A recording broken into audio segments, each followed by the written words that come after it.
బద్రీనాథ్, హిమాలయాలు, ఇంత మంచి వ్యూ, ఇంత మంచి ప్రకృతి మనకు ఎక్కడ దొరుకుతుంది?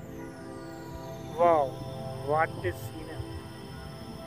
మీ ఆరోగ్యం కుదుట పడాలంటే ఇలా నేచర్కి ప్రకృతికి దగ్గరగా ఉంటే ఎలాంటి ఆరోగ్యమైనా మనకు వచ్చేస్తుంది. ఆ రణగొన ధ్వనుల మధ్య, మనశ్శాంతి లేని జీవితాల మధ్య థైరాయిడ్లు, డయాబెటీస్లు రోగాలన్నీ తెచ్చుకుంటున్నారు. ఇక్కడికి వచ్చి మీరు ఒక 10 days ఉంటే మన రోగాలన్నీ మటుమైపోతాయి. అదే ప్రకృతి యొక్క గొప్పతనం.